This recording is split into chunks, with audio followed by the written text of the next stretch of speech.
Salut l'équipe, j'espère que vous êtes en forme. On se retrouve donc avec la suite de ce 750 GSX. J'ai avancé un petit peu hors caméra. Je suis désolé, j'avais dit que je filmerais un max. Le problème c'est que genre il y a des moments où j'ai 1 heure ou 2 heures que je peux passer vite fait dessus. J'y vais, je regarde, je me dis bah je vais pas filmer parce que je vais peut-être pas faire grand chose. Et au final ben, j'avance et voilà. Bref, je pense que vous m'avez compris, mais je vais vraiment, là je vais vous montrer les 2-3 petits trucs que j'ai fait. C'était des choses longues et sans vraiment d'intérêt, je pense. Donc je vous montre ce que j'ai fait dessus et ensuite, promis, j'essaie de filmer vraiment les étapes quand je vais avancer dessus. Donc, bref, je vous montre et je vous explique. Donc, elle est là. Déjà, j'ai la compagne de mon père qui est venue l'autre jour pour me filer un coup de main. Donc, je lui ai dit, bah, si elle voulait, elle pouvait commencer à tout nettoyer, dégraisser et tout. Donc, elle a vraiment refait tout ce côté. Elle a passé des heures dessus. Donc, nettoyage complet de la jante, parce que si vous vous rappelez bien, c'était tout noir. Donc, elle a fait ça vraiment à la brosse à dents. C'était assez marrant à voir, mais le résultat, il est sympa. Donc, nettoyage de la jante arrière. À coup de brosse à dents. Elle a passé du polish sur le bord de la jante. Donc c'est revenu pas trop mal, je trouve. Ça présente bien. Ici c'était rempli vraiment de graisse qui s'était accumulée depuis des années. Et je suis plutôt étonné à quel point le plastique il est revenu vraiment comme neuf. Le bras aussi en pareil. Il était rempli de crasse due à la chaîne quoi. Et c'est revenu hyper propre aussi. Le repose-pied passager, pareil. Un bon gros coup de polissage et ça a vraiment donné un petit côté propre. Ici on a commencé à retirer toute la vieille peinture noire qui a été peinte vraiment à l'arrache. Bon bien sûr ici on peut voir qu'à mon avis ils ont peint pour pas qu'on voit que le cadre il était à nu, que le frottement machin. Mais dans ce cas il aura fait peindre dans le gris d'origine et pas une vieille peinture noire. Mais bon. Après chacun fait comme il veut, mais moi je lui ai dit le mieux c'est qu'on essaie de retirer cette peinture dégueulasse. Donc je vais vous montrer l'autre côté, comme ça vous allez peut-être voir un petit peu la différence. Parce que ce côté-là, il n'a pas été nettoyé. Vous voyez le repose-pied passager de ce côté-là par rapport à l'autre côté, même le brossian et tout. Vous voyez là ici, là c'est tout oxydé et tout, alors que de l'autre côté ça brille. Ensuite, moi en fait là où j'ai passé vraiment du temps, c'est sur le pot d'échappement. J'ai pu le décaler, comme vous pouvez voir. Maintenant, la béquille centrale elle passe sans le toucher. Le frein, on peut l'actionner sans venir toucher le pot aussi. Je l'ai entièrement démonté, c'est-à-dire j'ai démonté toute la ligne pour essayer de redresser le pot parce que c'était, j'aurais vraiment dû vous montrer, c'était totalement écrasé avec de la pâte et tout, c'était défoncé. Mais j'ai voulu voir si on pouvait pas quand même le récupérer. Donc j'ai fait un nettoyage, polissage de la cartouche. J'ai pas des heures à taper donc sur la ligne ici. Et ensuite j'ai enlevé l'espèce de grosse pâte qu'il y avait. J'ai adapté donc juste avec un collier ici. Et voilà, j'ai fait une grosse pâte ici qui vient se fixer derrière le repose-pied passager pour vraiment pas que le pot en lui-même il bouge.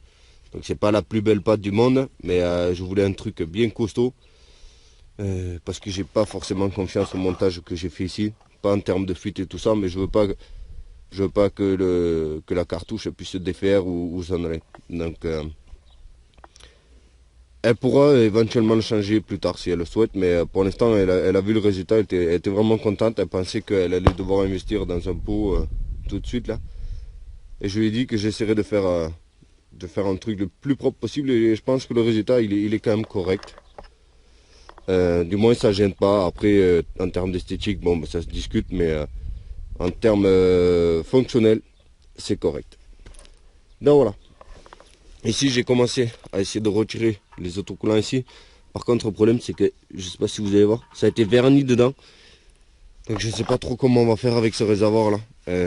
Parce qu'elle elle aime bien les couleurs de la moto comme elle est d'origine. Donc je sais pas trop comment je vais faire. Je vais essayer de voir si je peux potentiellement poncer un petit peu les rayures sans attaquer la peinture en dessous et voir si je peux revernir ou pas. Je sais pas les amis, franchement je sais pas. Parce que c'est une peinture, c'est pas du blanc. C'est une espèce de peinture blanc cassée, pailletée. Donc il n'y a qu'un carrossier qui peut refaire ça. Donc vu que je ne suis pas carrossier et qu'on n'a pas forcément financièrement les moyens de l'amener chez le carrossier, voilà. Bref, on a essayé. J'ai démonté la face avant, comme on peut voir. Je vais vous expliquer pourquoi. On va rentrer dans le garage et je vous montre. Donc on se retrouve dans le garage. Comme on peut voir ici, on a toute la structure qui tient la face avant et les carnages. J'ai passé des heures à la poncer parce que bien sûr elle était complètement rouillée. Donc j'ai passé des heures, j'abuse. J'ai passé une bonne grosse demi-heure à la poncer. Ensuite je l'ai apprêté avec de l'après anti-rouille et je l'ai peinte en noir. Je sais, ce n'est pas forcément obligatoire parce qu'on ne la voit pas une fois qu'elle est montée. Mais voilà, au moins moi je sais que caché derrière les carnages, les choses sont comme il faut. Donc ça m'a pris du temps. J'ai pas filmé ça parce que je pense pas que... Voilà, là je vous le montre, je vous explique ce que j'ai fait et voilà. Mais ce qui est intéressant, c'est qu'on a pu récupérer les carnages d'origine.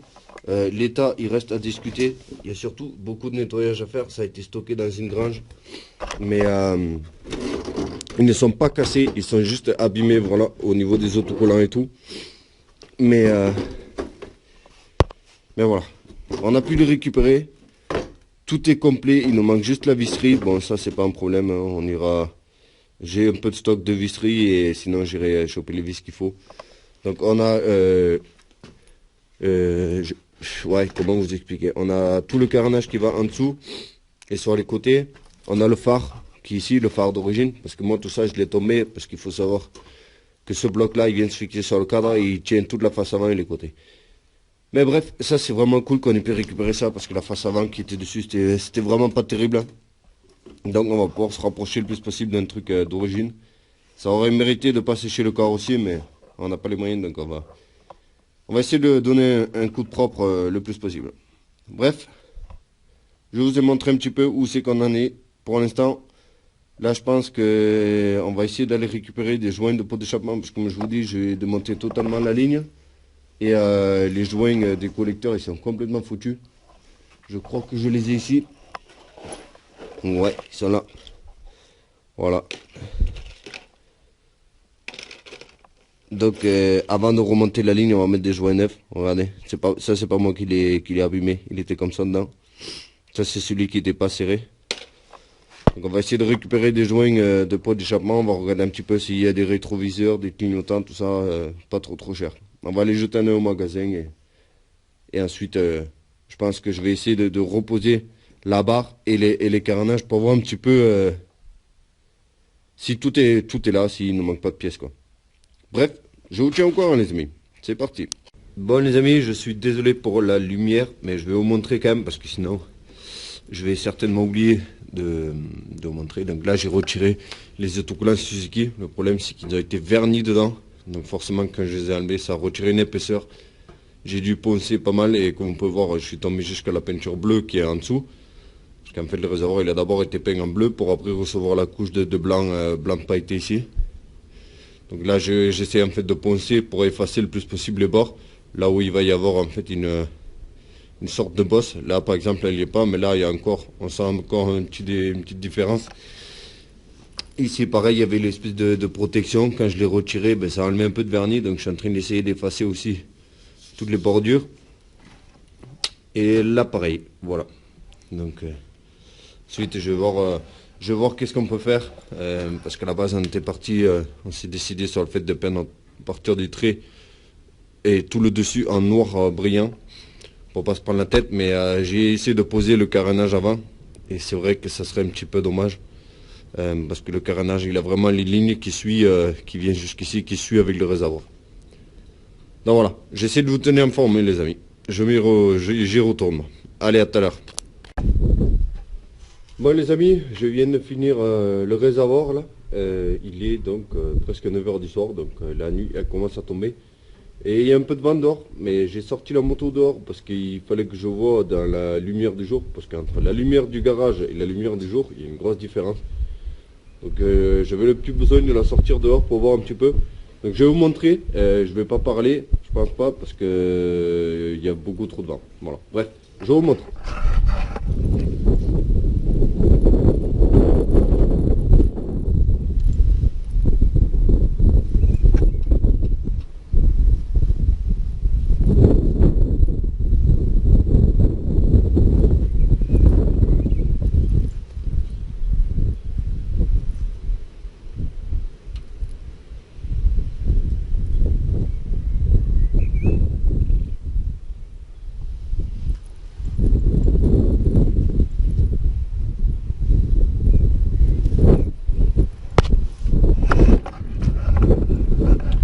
Donc on se retrouve dans le garage, j'espère qu'on me voit un petit peu. J'en sais rien du tout.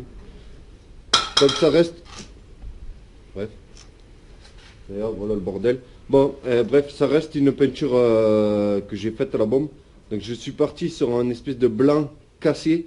C'est pas du blanc blanc, c'est une peinture que j'avais, je crois...